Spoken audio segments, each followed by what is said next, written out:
morning and welcome to the One Health Summit 2020 in collaboration with Danone Southern Africa. We're Alana and Lisa McFarlane and we are delighted to be your programme directors for this event, all about your gut's instincts. Absolutely. Now, we are so passionate about the topic of gut health. We've made it our mission to empower people with the facts to support their digestive well-being. Yeah.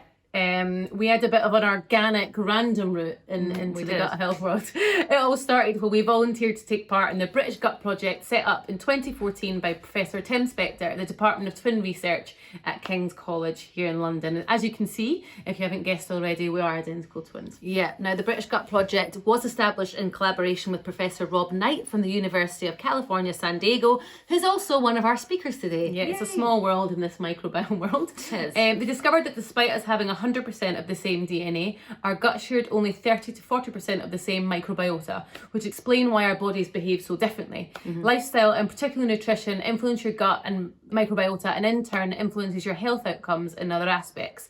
We found the research absolutely fascinating and obviously groundbreaking, and it changed the way we looked at health as we knew it. Yeah, we also realised that all the lifestyle tips that the scientists and clinicians were telling us were really so simple. So we set out on a mission to spread the good gut word. Yeah, we started doing that by simply setting up a website, thegutstuff.com. We then interviewed a lot of scientists in a YouTube series, and we've just recently written a book armed with facts from our consultant team of healthcare professionals and scientists to empower the public with everything they need to improve their gut health. Yeah, now never have we had more appreciation for your work as healthcare professionals and the messages you're trying to communicate to the public. It's an honour to be part of an event that presents the science on a topic, as you can see, we are genuinely really passionate about. So thank you to Danone Southern Africa for bringing us all together today, albeit virtually. Yeah, apart from us, we are actually in real life together in our bubble. Today we'll be exploring the emerging science of the gut microbiome influencing your overall health with Professor Rob Knight, the legend that is. Yeah, and how nutrition plays a role in shaping your microbiome with Andrea Hardy. Yeah, and how this information can be applied in a practical and relevant way to improve gut health among South Africans with Mpho Tshukudu. Now, once each of our speakers have presented a 20-minute power slot of information, love that, we'll host a 15-minute Q&A panel discussion before wrapping everything up and you can go about your day. Yep. Now, a quick 101 on webinar jam, mostly for us, because we were first to use it as well, we're all in this together. Throughout the webinar, you will vocally be on mute, but please text chat, and we really encourage you to do that and engage with us by using the chat box on the bottom right-hand side of your screen. Now, if you do want to post a question for the Q&A panel discussion, please click on the little icon in the top right of the message field and it'll switch from chat mode to Q&A mode, or vice versa if that's what you want. You could also switch between sending your message to absolutely everyone in the webinar or to admin only. So you do this if you were, say, having technical issues or you needed help. Now, because the Q&A is quite tight time-wise, we have a moderator behind the scenes, behind our laptop, identifying which questions come up most often, and these will be selected for the panel discussion. Now, there are some great prizes up for grabs. Ooh. Engage by sending us your comments and queries, and you'll go into the lucky draw to win one of 4 of our Gut Stuff gut diaries filled with tips to support your gut every day, or a KitchenAid blender. KitchenAid blender. Now that's not all. There's a lucky draw for a second KitchenAid blender up for grabs if you post your webinar experience on Instagram using hashtag OneHealthSummit2020 and tagging at Danone South Africa. You can see the details in the chat box, and we'll be announcing the winners at the end of the webinar. So please engage, post, and share. Okay, so enough of us. Without further delay, we invite Hendrik Born, the Managing Director of Danone Southern Africa, to offer the official opening this morning. Welcome, Hendrik.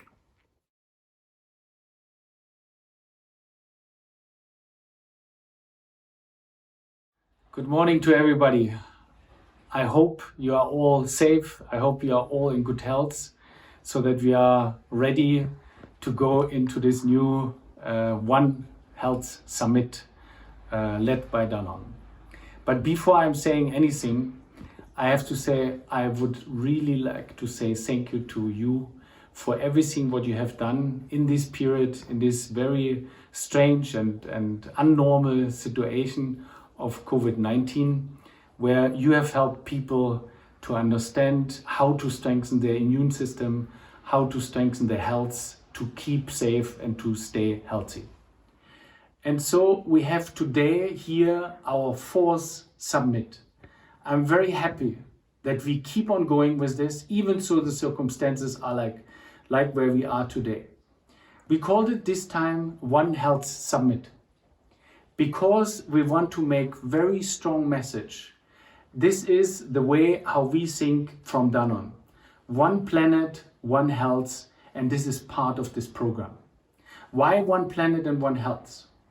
It is about our position that we think the health of the people and the health of the planet is very strongly interconnected. It is a long-term goal which we have in our mind, and it's very much linked with the sustainability goals of the United Nations. For us, Danone Southern Africa, in 2020, we can confirm, number one, we provide the only yogurt which is enriched in zinc. We have learned that in South Africa there is a deficiency on zinc, so therefore that's our answer to it. The second one, we have introduced a full cream yogurt in which we have an enrichment of iron. The third one, 100% of our products are voluntarily labeled with the added sugar content. Our fourth point, our nutritional education, which we have as a plan, is reaching now 1.5 million South Africans. We are very happy about this and we will continue this. Then, moreover, in the situation where we are today, we have donated 3.7 million cups of yogurt to the communities who are in need. We are the only yogurt manufacturer who have signed and committed to the targets of the plastic pack in South Africa. We have joined Pick n Pay to commit to food waste management. We want to reduce this because food waste is the worst thing what you can have. We are members of the WWF, working with our farmer regarding the catchment areas, the water catchment areas. How can we improve this? How can we be better there? And we are progressing year on year on this. We continue to invest in category education programs for like we do in this summit, because we believe educating on nutrition, educating on the right choices will help to strengthen our people and the health of our people. With this said, I have the great pleasure to introduce and to welcome our guest speaker. Diverse background, different countries, everybody expert in the subject of how can we improve our gut health. We welcome you and we are very much looking forward to your contribution to this summit. So, this is enough of words. Let's start, let's begin. I'm very much looking forward to our summit so that we make the best out of it and we can share as much as possible with you, and then of course afterwards as well with the South Africans. I wish you an enjoyable and engaging summit. Thank you very much.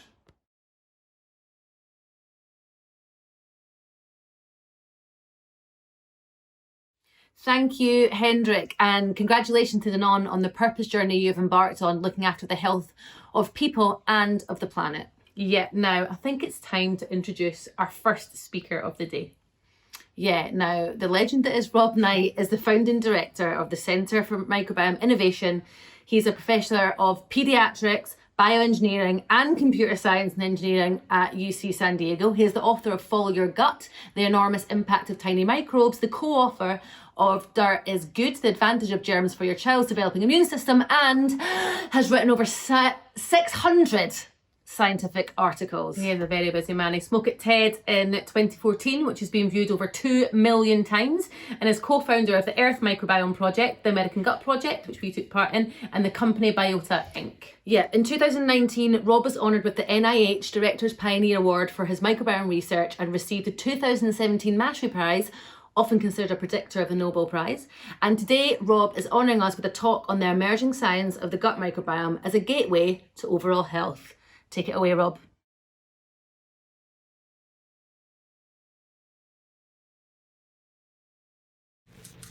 Hi, I'm Rob Knight, Professor of Pediatrics, Bioengineering and Computer Science and Engineering at the University of California, San Diego, where I direct our Center for Microbiome Innovation. Today I'm going to talk to you about the emerging science of the gut microbiome as a gateway to overall health, and share with you some of the discoveries that we've made as a field over the last 15 to 20 years, as well as some of the latest science concerning the gut microbiome.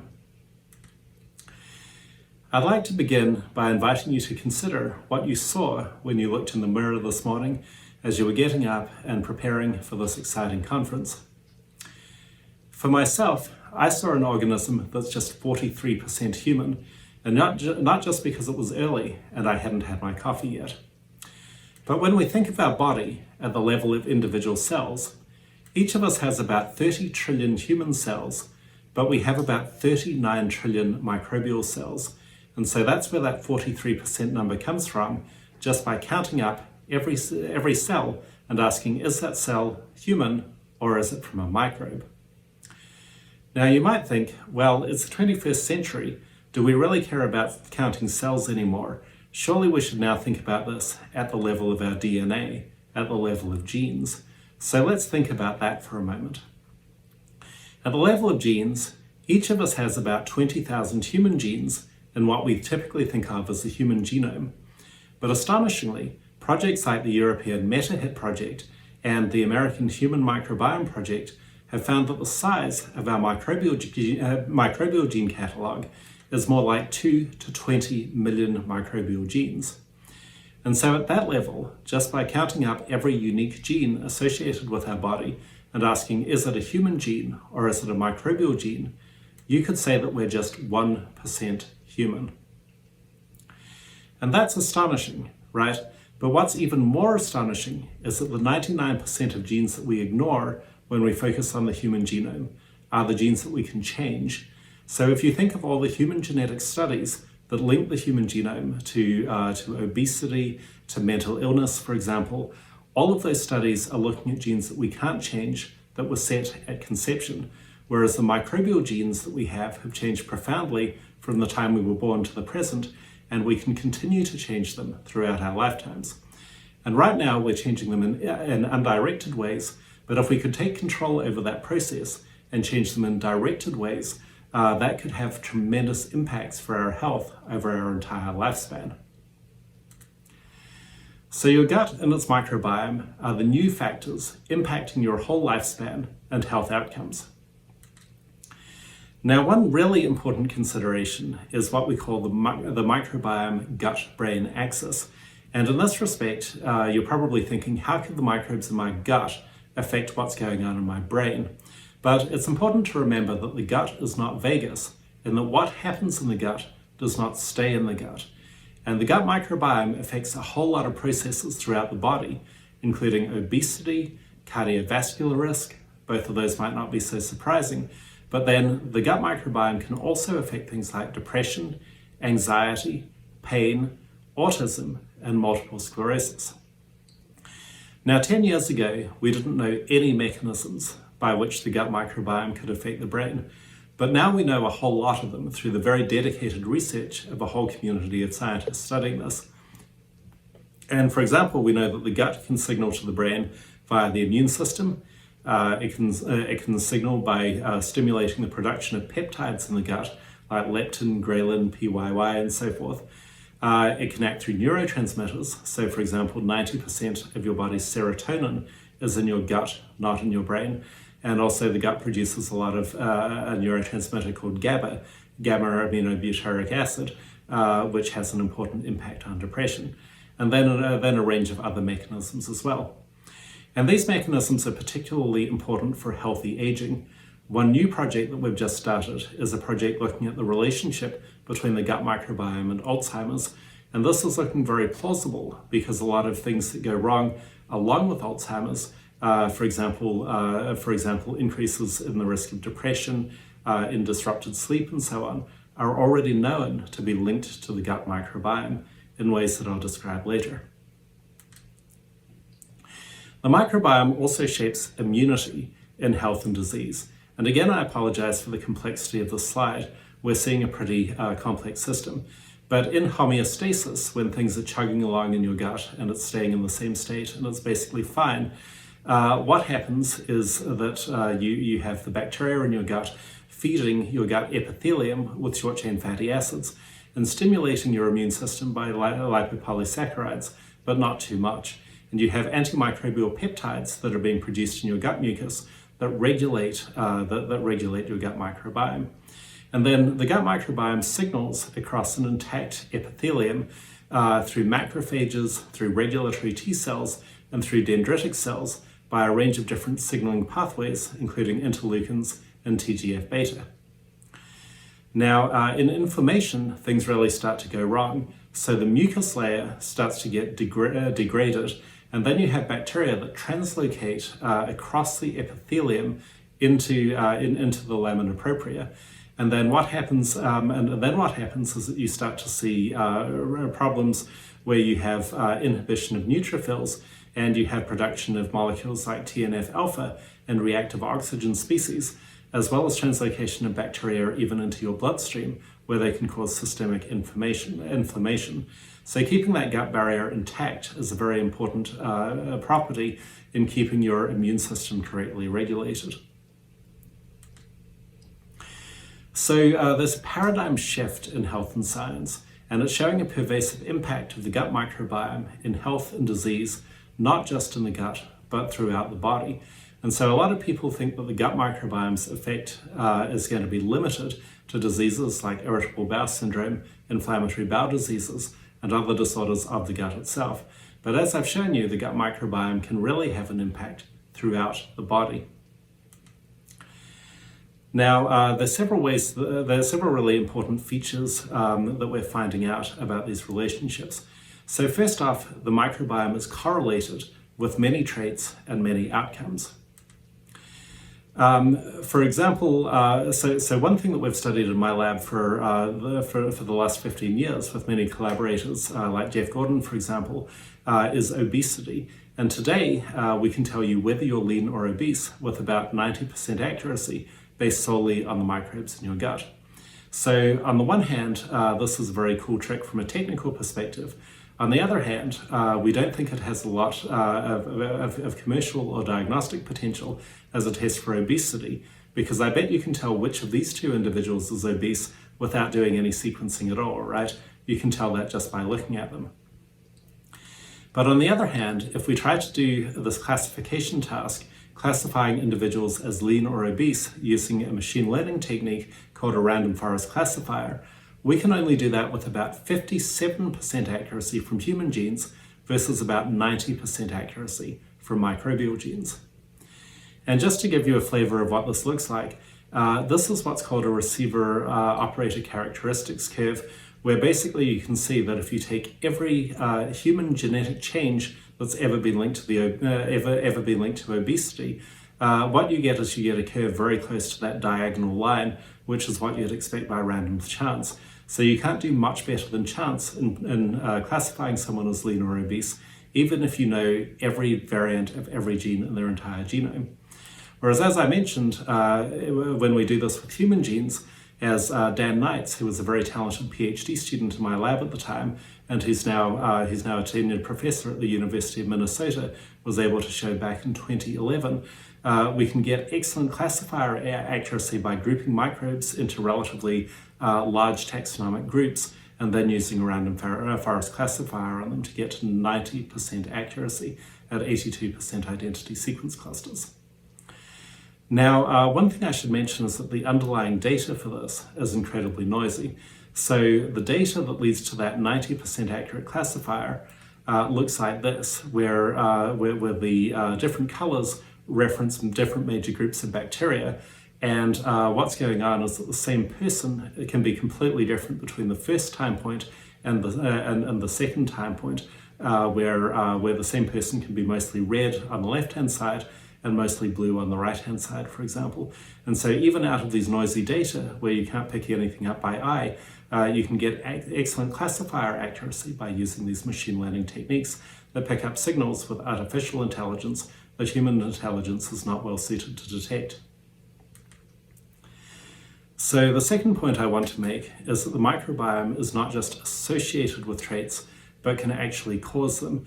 And again, we'll use obesity as just an example, but like I mentioned, there are many other different traits that the microbiome has been linked to that have been studied with similar techniques. Now, it's not ethical to try to change someone's microbes and then figure out if it makes them fatter or thinner in general. So what we instead do is we turn to a system called gnotobiotic mice. And in this system, what you can do is you can raise mice in a bubble with absolutely no microbes of their own, and then infect them with microbes that you think are going to make a difference. And this happens to be Jeff Gordon's gnotobiotic facility at Washington University, where the experiments that I'm going to describe were performed. So what we can do is we can take these mice that are raised in a bubble with absolutely no microbes of their own, and then colonize them with microbes from a fat or from a thin individual. And when Vanessa Rodara, a very talented graduate student in Jeff's lab at the time, did exactly this, the microbes from an obese person, when placed into these germ-free mice, led to obese mice. Whereas in contrast, if you transfer the microbes from the lean, identical twin of that person, the mice stay lean. And so that's how we can prove that the difference is in the microbes, because that's the only thing that we're changing in the system. Now, these kinds of experiments have been done for a whole range of conditions, not just for obesity, but for things like inflammatory bowel disease, for colon cancer, for Parkinson's disease, for multiple sclerosis, for autism, where characteristics of autism can be transplanted from humans into mice, and many more. And this is how we can establish causality by showing that we can transplant fecal material from a human into a mouse and then reproduce aspects of that behavior in the mouse reliably, where we can also study mechanism by doing things like looking at different drugs that we can use to cure the mouse, looking at different probiotics, other interventions, and so forth. So now you're probably wondering, could you do the same sort of thing from one human to another? So for example, if you took microbes from a lean person and transplanted them to an obese person, would that person lose weight? Unfortunately, it hasn't worked in humans for obesity. And fascinatingly, as part of the same paper, we were able to show that if you co-house a lean and obese mouse, what will happen is that the obese mouse will slim down. But unfortunately, the evidence is that in humans it happens the opposite way. And if you have a lean person living with an obese person, what will happen is that the lean person will gain weight. And this is just yet another example of why it's important to remember that humans and mice are not identical to one another. And just because you do something in a mouse does not mean it will work in humans. So unfortunately, in humans, the few experiments that have been done to transfer microbes from an obese person, microbes to an obese person from a lean person have not worked as you would like. However, clinicaltrials.gov, so the main registry that the National Institutes of Health in the United States has for clinical trials, currently has 391 clinical trials for fecal transplant in progress, and of these 95 are complete. And many of these clinical trials are for a disease called C. diff, or Clostridioides difficile infection, where basically this is a severe form of diarrhea that you can't cure with antibiotics in many people, but you can cure with a 90% success rate by transplanting into those people the microbiome from somebody who's healthy. But there's a whole range of other conditions that this has been tried for, is being tried for at the moment. And one of the other real success stories is autism, where in the limited number of trials that have been done, there's been remarkable success in improving symptoms of children with autism by transplanting healthy fecal material from an individual without autism. Now, these are relatively preliminary and need to be confirmed in larger populations and in what are called randomized controlled trials that are double-blinded, where no one knows what treatment a particular individual is getting. But they're very encouraging, and at least for C. diff, the effectiveness of the therapy is much greater than any antibiotic or any other drug that we know about. So this is an extraordinarily promising pathway to therapy. Now, modern life stresses are also very important in all of this, and the stresses of modern life can affect the equilibrium of your gut, leading to disease. And one thing that's very important is recent findings about how the environment modifies health by acting on the microbiome. And this is from a wonderful study by Eran Segal and Aaron Alanav at the Weizmann Institute in Israel, where they looked at a whole range of different traits and asked what's more important for this trait. Is it the microbiome or is it the human genome? And so for things like height, that's mostly about your genome. But for other things like lactose consumption or your waist circumference, that's much more controlled by the microbiome and by environmental factors. And one thing that was fascinating about this study is that they were able to reproduce it with an Israeli cohort and with a European cohort. And amazingly, the associations between the microbiomes and these different traits was so much greater than the genetic heritability that you might need only 1/10 to 100th as many people to do a good microbiome association study as you would need to do a good human genetic association study to try to understand which genes are involved in something like hemoglobin A1C or something like your glycemic status. So so in the American Gut Project, which we run out of my lab at UC San Diego, using a large population, now up over 25,000 samples, by asking a lot of questions of the same people, we can start to understand what affects the gut microbiome in most people. And so the way to read this graph is that we're looking at the number of people per group on the x-axis, and then the statistical power of the test on the y-axis. So a steeper curve means a greater impact. And so you can see that some things like age, whether or not you have inflammatory bowel disease or IBD, whether or not you use antibiotics, are relatively steep curves on this graph, which means you need a few dozen people per group. And then with hundreds of people per group, you can see more subtle things like how much you sleep at night, how fat you are, how much you drink, and so on. But one thing that's amazing is that the steepest curve on this graph is the number of different species of plants that people ate in the 2 weeks before they sent in their fecal sample. And what's amazing about this is it shows that diet can have a large impact, even compared to drugs or disease. And our microbiomes are changing rapidly with modernization. So in a paper we did with Justin Sonnenberg and others a few years ago on the Hadza, what we're able to see is strong seasonal cycling, just like we see in the American gut population. But also we see an axis that separates out the least industrialized people on the left to the most industrialized people on the right.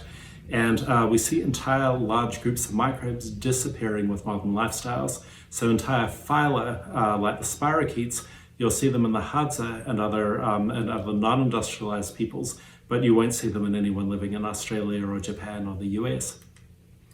So it's almost like we've taken this amazing inner rainforest of our gut and turned it into a cityscape where only the rats and the pigeons survive.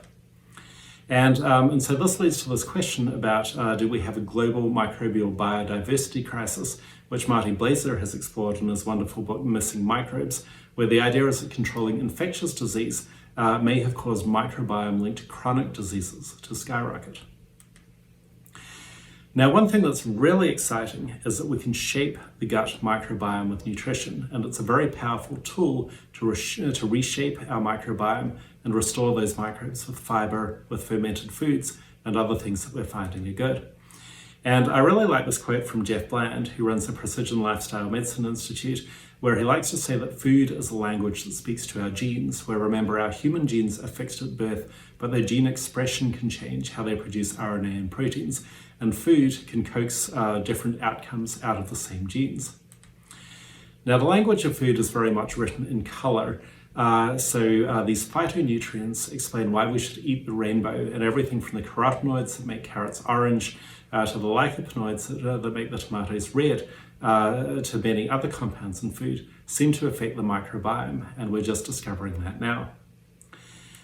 Unfortunately, when I look at the source of food closest to my house in California, when I go there with my 8-year-old, she's confronted with this. And you might argue that there's a lot of bright colors and strong flavors there, but you might also argue that despite the fact that their motto is too much good stuff, all of that good stuff may have been stripped out of these products and replaced with synthetic analogs that have completely different impacts on health.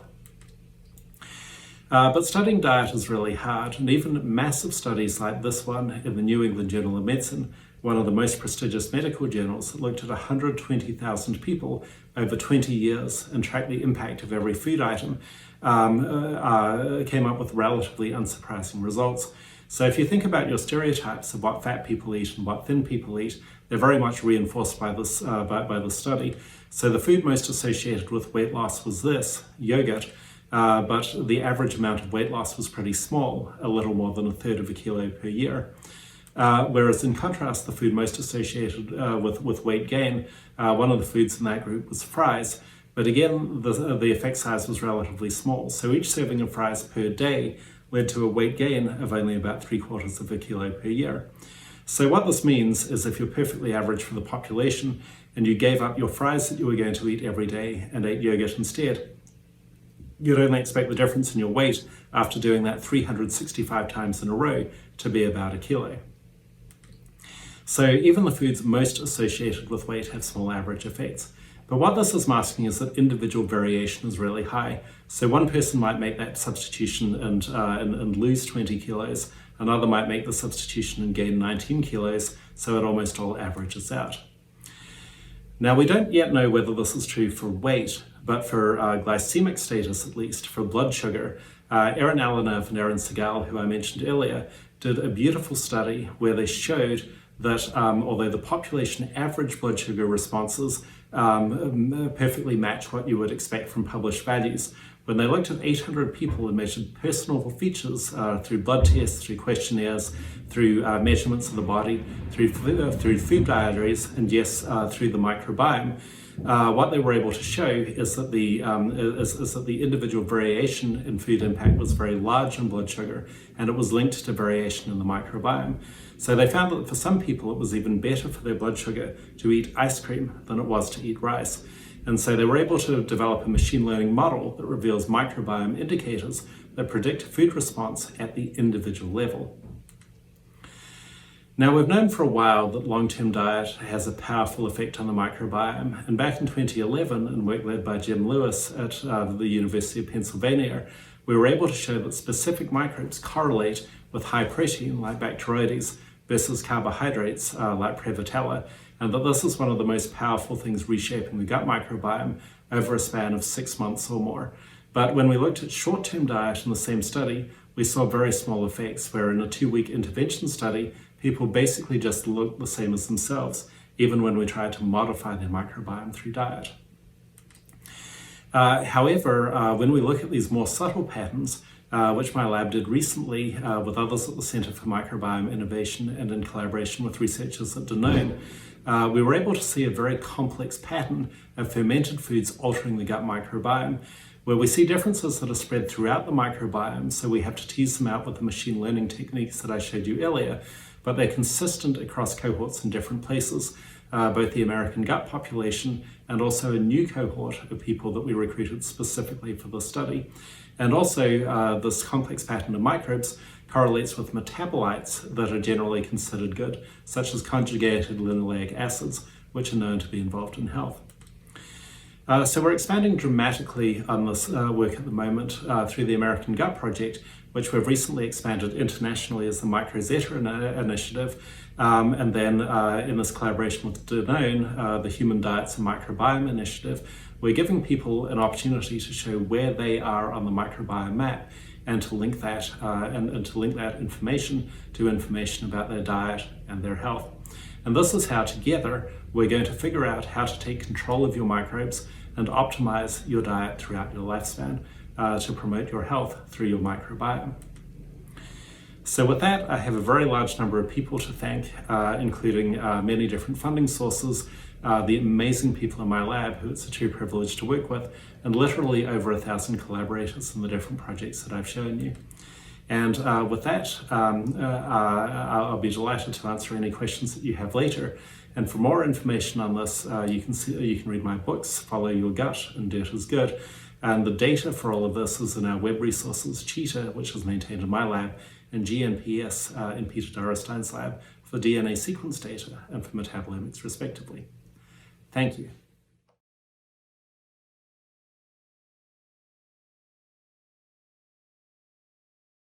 Wow, impactful and exciting to see the immense possibilities and how much our health depends on our gut. Thank you for that, Rob. Yeah, now don't forget those gut diaries are up for grabs. Please keep sending us your comments and your questions. We're really enjoying reading them. Yeah, now let's introduce our next speaker. Andrea Hardy is a registered dietitian from Calgary, Canada, where she runs a multidisciplinary digestive health practice called Ignite Nutrition. Love that. She specialises in gut health and gastrointestinal diseases and is recognised in the media as Canada's gut health expert. Now, using her skills in evidence-based knowledge translation, she empowers Canadians to make lifestyle changes to support a healthy gut. Yeah, Andrea also hosts a gut health podcast called Let's Gut Real. Love that. Amazing.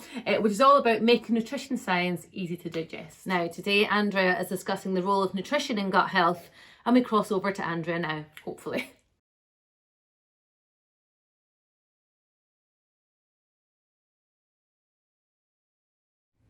Hi, my name is Andrea Hardy. I'm a registered dietitian and owner of a digestive health practice here in Calgary, Canada.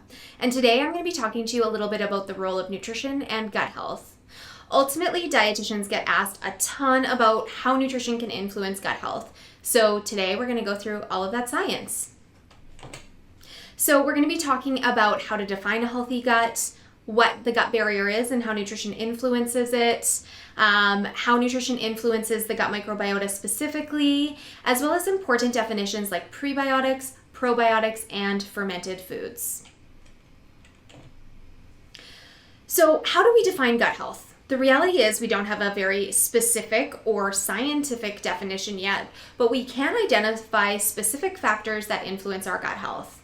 We used to think that gut health was just the absence of disease in the gut, but now we know that it constitutes a variety of different factors, including things like effective digestion and absorption of nutrients, a stable gut microbiota, a functioning immune system, and a state of well-being or digestive comfort, which of course a lot of our patients struggle with. And so while we don't have specific measurement tools, we do know that many patients present with a variety of different symptoms that are influenced by these factors. And really, as dietitians, we can use nutrition intervention to influence total gut health, including things like digestive comfort and the gut microbiota, which we'll cover in more detail today. It's also important to understand the difference in terms between the gut microbiome and the gut microbiota. So the gut microbiome is really the entire habitat of viruses, bacteria, and fungi in the gut, as well as their genome and the surrounding environmental conditions. Whereas when we typically talk about the bacteria in our gut, we're referring to the gut microbiota. And so this is the actual population of microorganisms that live in our gut. And so this is really what we're referring to when we talk about how nutrition can influence those microbial populations. So we also don't have a definition yet of how to define a healthy gut microbiota, but we do know certain factors influence gut health. And so we know abundance is a marker of a healthy gut microbiota and is associated with less disease risk, as well as variety of bacteria or diversity. And so I like to use jelly beans as an example.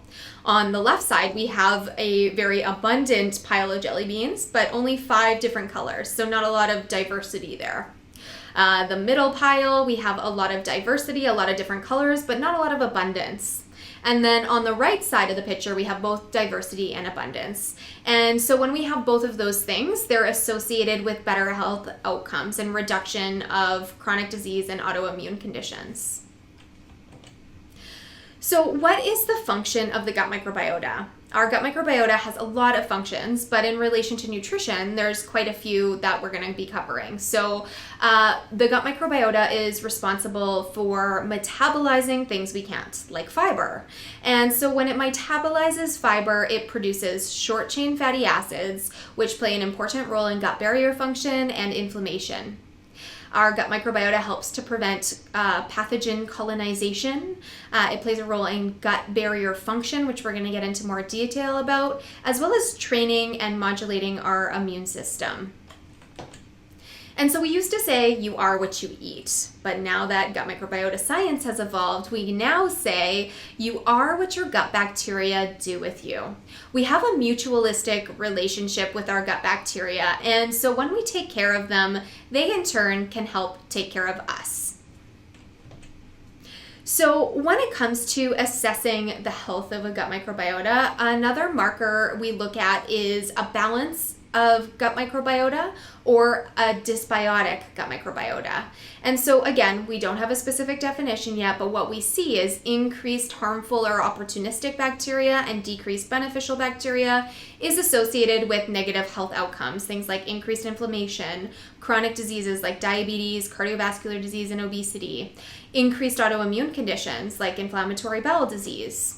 And so diversity, abundance, and a balance of good bacteria versus a reduction in harmful or opportunistic bacteria is to be believed to be a driver of what influences our gut health. And we know diet and lifestyle are major influencers of all these markers. And if this balance is disrupted by way of diet or lifestyle, it can lead to negative consequences. So let's zoom in on gut barrier function. Nutrition plays a big role in our gut barrier function by way of the gut microbiota. So our gut barrier is made up of a nice thick mucus layer, which is our line of defense, preventing things from getting through that shouldn't. A single cell epithelial lining, which is a selective barrier allowing food and nutrients through and preventing things that shouldn't get through, like pathogens. Lastly, we have the lamina propria, which is really where our immune system in our gut is housed. And so when things get through, our lamina propria and the immune system there has to decide, okay, is this component safe? Do I not react? Or is this something I need to react to? And our gut microbiota actually helps to train our immune system in our gut to recognize certain things as safe and to attack things that shouldn't be there. And so really, our gut barrier function acts as a defense against invaders, and it requires a diverse, fiber-rich diet to fuel the gut microbiota well. And so when we fuel them well, it helps to maintain that mucus layer. Our gut microbiota helps to digest things we can't, reducing antigenicity. It produces short-chain fatty acids, which is the primary fuel source for the epithelial lining, and it influences the development of the immune system and immune tolerance. And so how does nutrition influence gut barrier function? I want to draw your attention to this landmark study by Desai et al. And this study really looked at the mechanistic actions in which fiber helps to maintain our gut barrier function. So they took mice and they colonized them with human gut microbiota and then fed them either a fiber-free diet or a fiber-rich diet. And so in the fiber-free diet, the gut microbiota didn't have a fuel source. So it actually broke down the mucus layer. And with survival of the fittest in mind, it actually increased presence of mucus degrading bacteria, and we saw a reduction in non-mucus degraders, and a lot of those beneficial bacteria were also decreased. And so a lot of people don't get enough fiber in the diet, and so this is associated with a change in gut barrier function and may help us to understand one mechanistic action in which a lower fiber diet may influence things like chronic disease by way of the gut microbiota and the gut barrier. A second part of this study looked at, these mice that had the degraded mucus layer and the mice that had the nice thick mucus layer on the fiber-rich diet, and they colonized them with an enteric pathogen. And so the fiber-free diet was more susceptible to that enteric pathogen and its negative consequences due to that compromised gut barrier. And so they also found actually that the mice that were fed fiber from food actually had a nicer, thicker mucus layer than those that were fed fiber from supplements.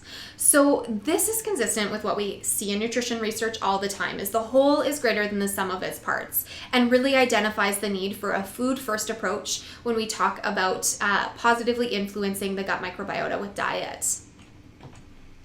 And so I like to say, if you don't feed your gut microbiota, they will feed on you.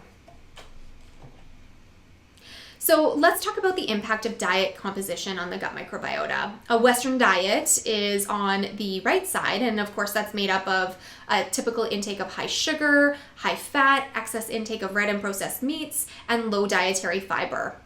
And so what we see is that when people have this sort of diet, we see changes in the gut microbiota that are promoting low-grade chronic inflammation. We see a depletion of microbial diversity and abundance, and we see impaired proper growth and function of the mucus layer, and in turn, increased gut permeability. When a diet focuses more on adequate fiber, variety, high intake of phytochemicals, as well as intake of things like omega-3s, prebiotics, and probiotics, we tend to see more diversity and abundance in the gut microbiota, an enhanced mucus layer, decreased inflammation, and increased production of short-chain fatty acids. And so this is kind of the diet that would help to maintain a healthy gut microbiota, gut barrier function, and subsequently positively influence overall gut health. So when we talk about making recommendations to patients, we can focus on beneficial dietary compounds, enhancing intake of microbiota accessible carbohydrates, or MACs. So this is really fiber that's available for the gut microbiota to digest. Not all MACs qualify as prebiotics, and we'll get into that definition later so that you understand the difference.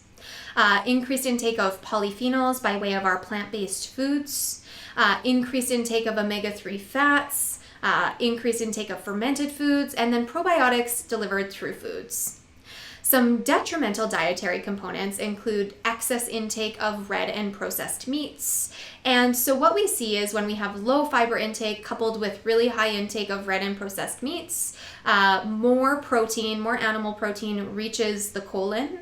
And when our gut microbiota digests that protein, it produces pro-inflammatory compounds. So we want to make sure that people aren't getting excess intake of that. Of course, refined carbohydrates and ultra-processed foods tend to be devoid in fiber and a variety of different nutrients, so we want to discourage those and replace them with those more whole foods.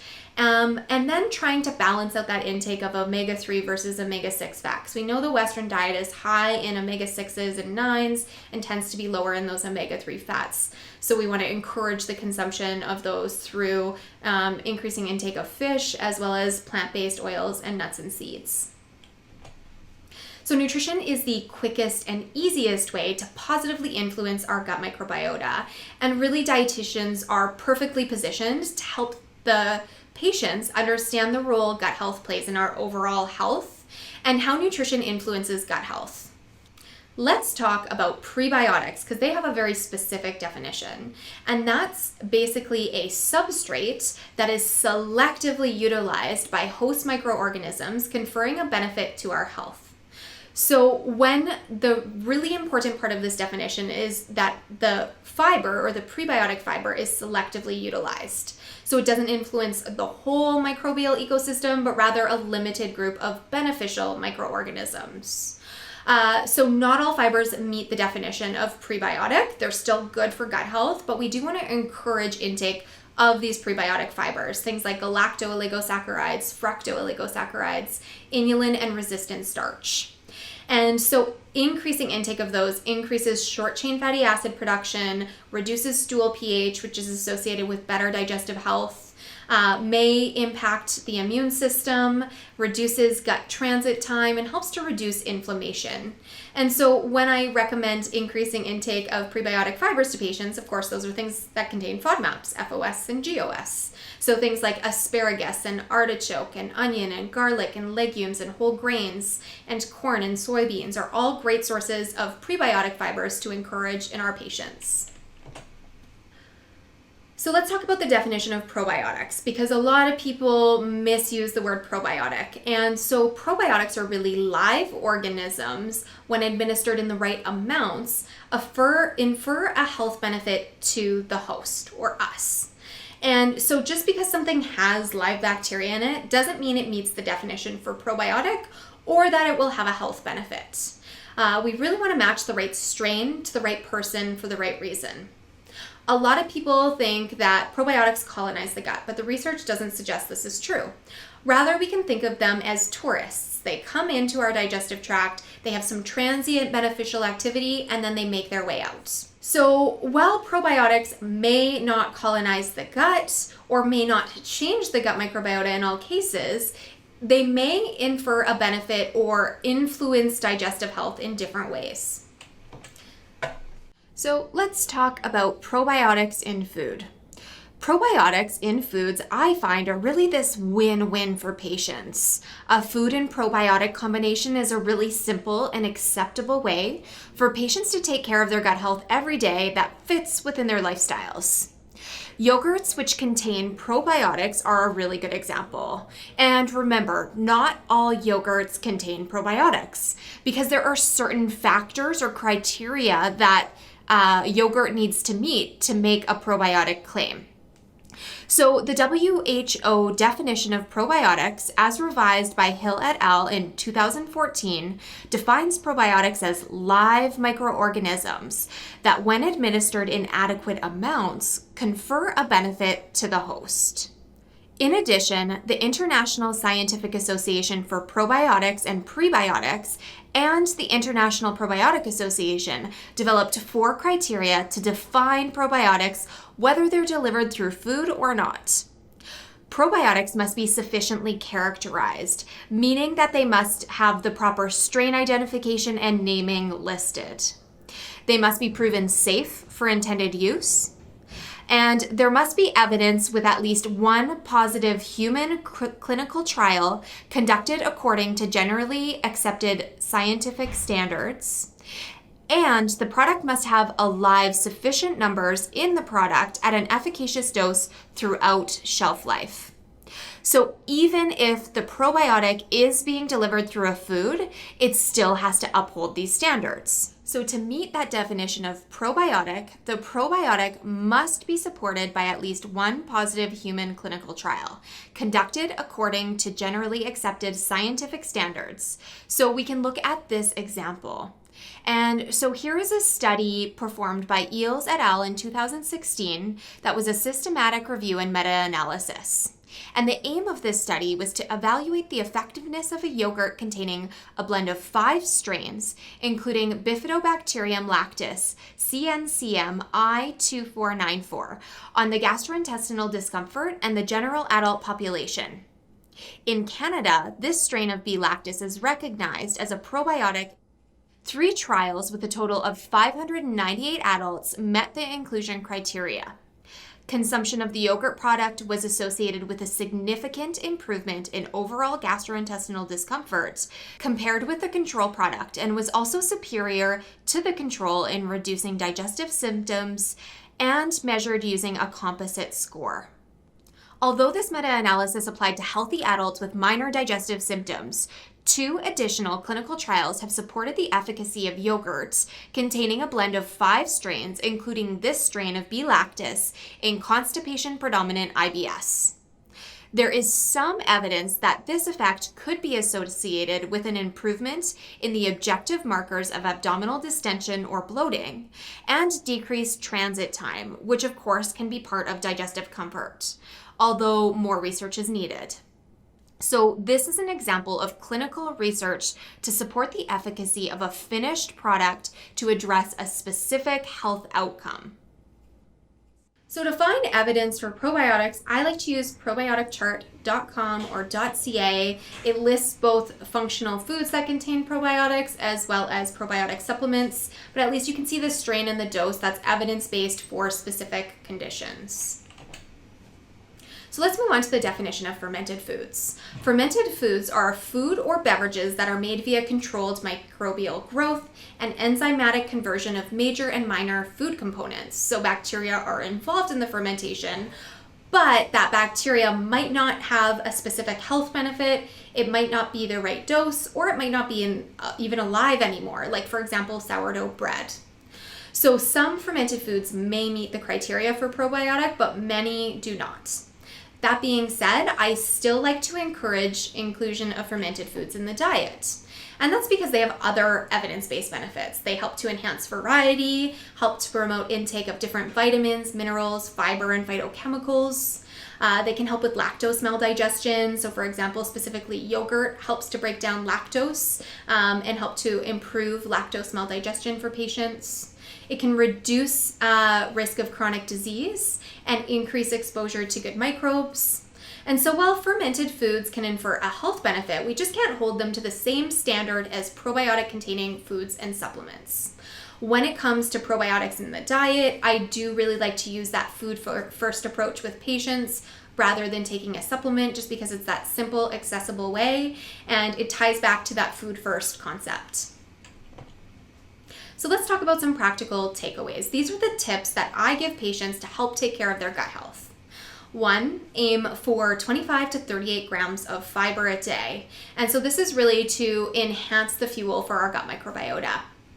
I like to say aim for dietary variety. So a great target for patients to aim for is try to get 30 different plant-based foods a week.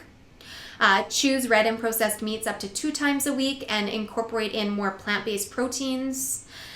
Encourage intake of foods containing probiotics daily, and then use probiotic supplements therapeutically. So I'll leave you with this. You get the gut microbiota you deserve. When we take care of our gut microbiota by way of nutrition and lifestyle, it can help take care of us. So thanks for listening. You guys can connect with me on any social media platform at Andrea Hardy RD. You can tune into my podcast, Let's Gut Real, Easy to Digest Nutrition Science, on any podcast platform. Or you can shoot me an email at andrea@ignitenutrition.ca.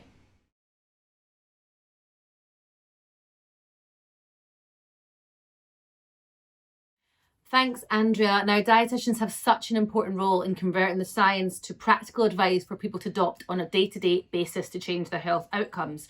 And after hearing the global science and the role of nutrition in shaping the microbiome, Mpho is bringing the message home with advice specific to South Africans. Yeah, Mpho Tshukudu is a registered dietitian and consultant with a special interest in food and its relationship with health, emotions, culture, heritage, spirituality and sustainability. This is particularly relevant in the South African context where people's background and grounding is inextricably shaped their relationship with food. Yeah, Mpho co-authored a book called Eating, which answers the need for nutritional guidance specific to South Africans, addressing underlying tensions and beliefs that influence food choices. Now today, Mpho is sharing insight into the cultural and dietary behaviours which affect gut health among South Africans. We look forward to hearing from you, Mpho. Take it away.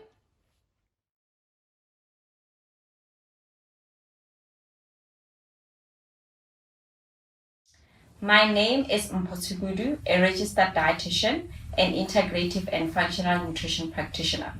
I have an interest in food culture, especially Southern African, and how it relates to health and well-being. I look at the whole life cycle of food, from the seed, the soil, water, and what we call waste, and also the interrelation between the nutritional recommendations, culture, sustainability, and agriculture. Food is much more than energy for our bodies. It represents our heritage and cultural practices, how families, friends, and social gatherings are organized. What someone eats tells a story about who they are. In my work as a dietitian, I help clients to use foods to prevent, treat, or manage their health conditions. For this talk, we will look at the profile of a South African woman, her background, her nutrition and health status, and core values and beliefs that shape her. We will then look at her behavioral responses to gut health issues that she may have. Then delve into the dietary guidelines that support gut health, and also look at practical advices that we can give to promote gut health. Now, let's begin to understand this woman. Where does she come from, and what shaped her, and where is she going? Dinelle is a working mother. She lives in the city and works a 9-to-5 job. She grew up in the former homeland and moved to the city when she was 18 for higher education. Though she calls it home, it is not grounding and nurturing like a village in the Northwest. She navigates privilege in the face of poverty and straddles between both worlds, with confusion, pride, and shame. Her food choices and attitudes towards them tell a story. She grew up on millet, sorghum, tubers like amadumbe, foraging for morogo, the traditional leaves, and seasonal foods. Her protein sources included legumes, mopane worms, fresh and fermented milk, and meat on special occasions. In the city, she is considered middle class. She attends work functions in sushi bars and cocktail dinners in her international travels. She has to play along and like these foods, like raw fish, even though they do not satisfy her. Her thoughts are always, these people can't be wrong because these fancy foods are on popular TV shows, in magazines and health books. She is afraid to say that she has tried them, but she cannot use them to sustain her goals of a flat stomach and overall health. Let's look at Dinell's nutrition and health status. There was a significant change in her diet when she moved to the city, as she did not have access to her childhood foods because of how the food sector is set up in South Africa. In the city, her diet quickly changed to a high energy, sugar, and sodium content from the over-processed and convenience foods that she ate regularly. Her diet was then higher in animal protein. It lacked variety, fiber, and phytonutrients from her usual figs, blackberries, pomegranates, traditional leaves, and baobab. In the first year, she gained 10 kilograms, and her waist circumference increased, and she started complaining of gastrointestinal discomforts. The nurse at the clinic told her about her risk of diabetes and heart disease, which her grandmother, who is in her 70s, does not have. So she may be the first to have diabetes and the first to go to university in her family. In developing countries with similar transitions such as South Africa, like Latin American countries and Middle Eastern countries, there is a 2 to 9 times prevalence of obesity among women compared to men, especially in individuals with a higher economic status. This is also seen in the South African TUSA studies. But South Africa also has hidden hunger. Poorer individuals in transitions, when compared to those in rural areas, had a higher fat and animal protein, but lower micronutrient intakes than the dietary recommendations.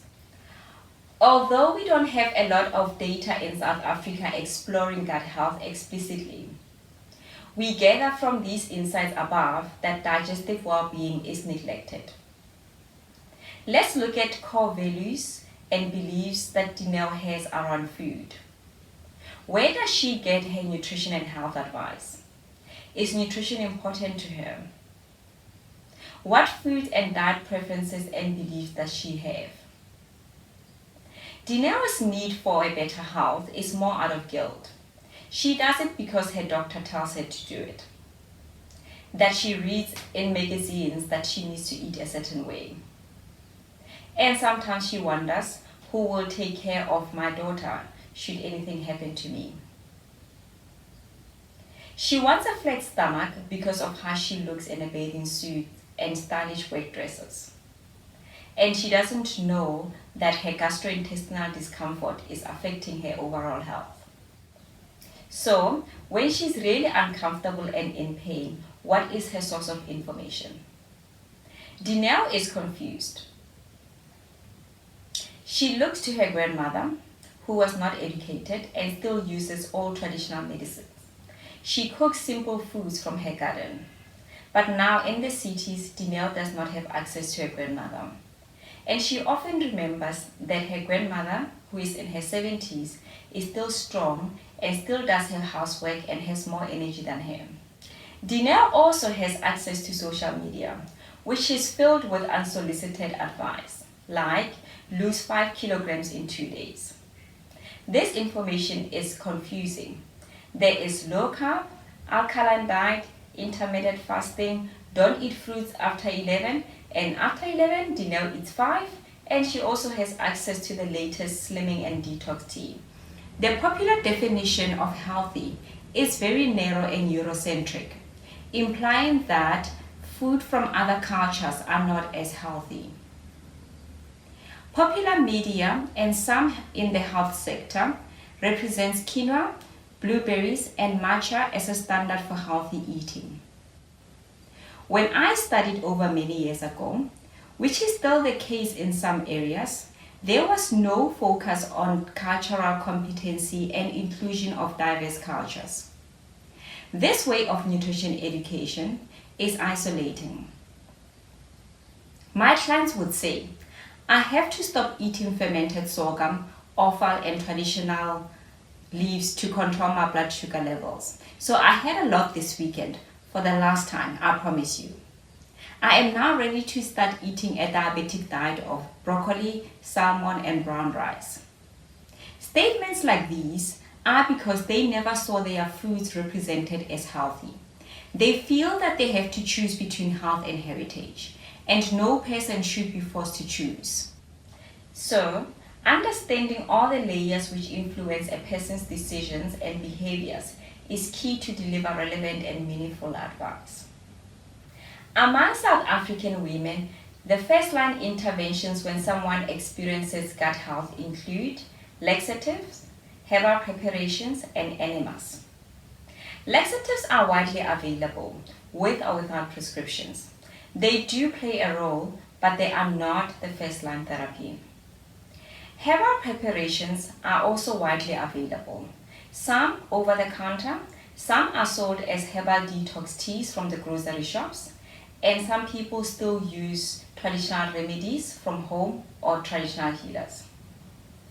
Although studies have shown that less than 1% of South Africans visit a traditional healer.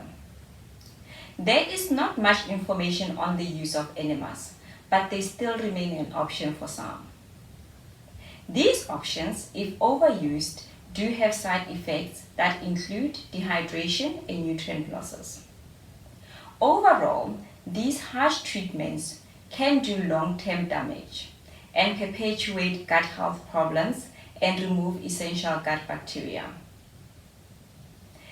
So, go-to interventions offer short-term immediate relief but perpetuate the problem long-term. Lifestyle approaches, including foods, can assist in the day-to-day caring of your gut health, minimizing the need for extreme measures to achieve digestive comfort. The type, origin, quantity, and quality of food does affect the gut microbiome's composition and function, and eventually health. Food components, which are available as staples in most cultures and healthy diets, such as prebiotics, carbohydrates, proteins, lipids, polyphenols, and probiotics, have been shown to affect and interact with the gut microbiome and improving health. It is important to match the science with culturally acceptable advice to gain compliance. But how do you do that? Because we do know that patients do underestimate and sometimes do not understand the importance of gut health. So, the first step when giving practical advice to promote gut health is to acknowledge that gut health is an embarrassing topic. The conversation around digestion, stool size, shape, consistency, color, frequency, smell, and flatulence is embarrassing and seen as a taboo. It is never to be heard around the table and also at networking events. But why? Because everybody does it and it tells a lot about your health. On the screen is a simple questionnaire that I use with every interaction with my patients. You can adopt it too. It asks simple questions about their digestive well-being. It tells a story about their general health, and it will hopefully normalize the topic. Gut health is the gateway for overall health. It plays an important role in influencing other health conditions like digestive discomfort, but also chronic diseases. And as more science emerges on the topic, it indicates that gut health should be prioritized to help to support other health outcomes. The gut microbiome has been shown to influence mental health, such as depression and anxiety, weight, sleep, blood sugar control, nutrient absorption, and also the immune system. So in consultation, do highlight the gut as the starting point for interventions to achieve the patient's health goals. Step 2 is to educate and refer the patients for lifestyle interventions such as food, mindfulness, movement, and sleep, as they are recognized to promote gut health. Step 3 is to refer the patients for medical intervention. Remember our patient Dineo? Now, let's look at dietary advice that is culturally specific that Dineo can incorporate into her diet to help her with her health. Almost all cultures include food we think of as staples of a healthy diet: whole grains, vegetables, fruits, legumes, nuts, and seeds, and also proteins from eggs, dairy, and meat. Teaching someone healthy eating is about understanding what they eat on a daily basis and on special occasions, and also how they cook, their practices around food production, preservation, preparation, and saving of foods. Their cultural practices can be incorporated into the advice that you give them. First, onion, garlic, ginger, and bananas are some of the well-known prebiotics. But research has also shown that spices such as black pepper, cayenne pepper, cinnamon, ginger, oregano, and rosemary can positively affect the microbiome. These spices are also high in antioxidant activity. They do give flavor and improve satiety. Spices are not used in some rural and cultural diets in South Africa, but with transition and acculturation, they are common in most homes. Many people shy away from eating legumes because of the gastrointestinal discomfort that come after. Sprouting, soaking, and fermenting of grains, lentils, beans, and vegetables has been shown to reduce the anti-nutrients, improve digestion, and absorption of vital nutrients such as zinc and iron. These cooking methods are culturally acceptable. Fruits such as pomegranates, figs, blackberries grow in rural areas, and they can be incorporated into the diet. They also evoke childhood memories. In case you're wondering, that cream fruit on the screen is baobab. About 50% of the total product is fiber. It's also rich in micronutrients and polyphenols. It can be used in smoothies, baking, and making dressings. South Africa has over 60 varieties of traditional leaves. The choice depends on the area and taste preference. These traditional leaves, morogo, are rich in taste and nutrients and fiber than spinach.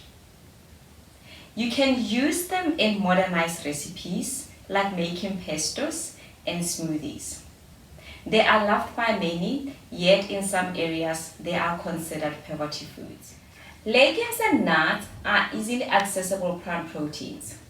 Legumes are also high in fiber and nuts are high in unsaturated fats. They can be increased in efforts to limit animal protein in the diet.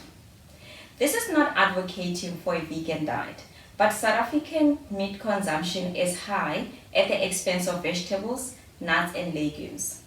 Meat is afforded a higher status, and plant proteins are considered poverty foods. Some studies show that as many as 70% of South Africans are lactose intolerant, which interferes with gut function. The live cultures in yogurt and fermented milk break down some of the lactose contained in these products, improving tolerance. Sour milk is common in most South African diets. That sour taste is our taste preference. Yogurt has a modern appeal. Fermented dairy is easily adopted into the diet and can be used as breakfast, snacks, or desserts. Yogurts are a win-win. They deliver nutrients and beneficial bacterial strain at the same time, promoting daily digestive well-being. Clinical trials have shown that a yogurt containing a blend of 5 strains, including a particular strain of bifidus bacteria, helps to improve digestive comfort when eaten daily. For practical, relevant, and meaningful gut advice, integrate South Africa's traditional food culture with modern applications. I show my clients that their cultural foods can help them achieve their health goals. This way, they take pride in their heritage and achieve better results than with unfamiliar foods. When clients are seeking healthcare, they want to be seen and heard without judgment.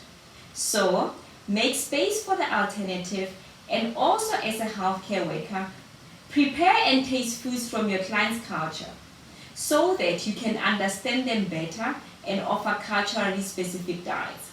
In offering Dinel's advice on gut health, remember, she is confused and wants to feel accepted. Ask her about what she eats at home. Also remember that for a lot of these foods, we don't know their English names. So, search for pictures online. She will teach you a lot, and both of you will design a diet that is culturally specific, where she does not need to feel that she needs to lose herself in order to gain health. It should be the other way around. Gain health and find yourself. For more information on my work, you can read our book, Eat Dean. You can also get in touch via email or on social media, Instagram and Twitter, Mpho Tshukudu _. Thank you.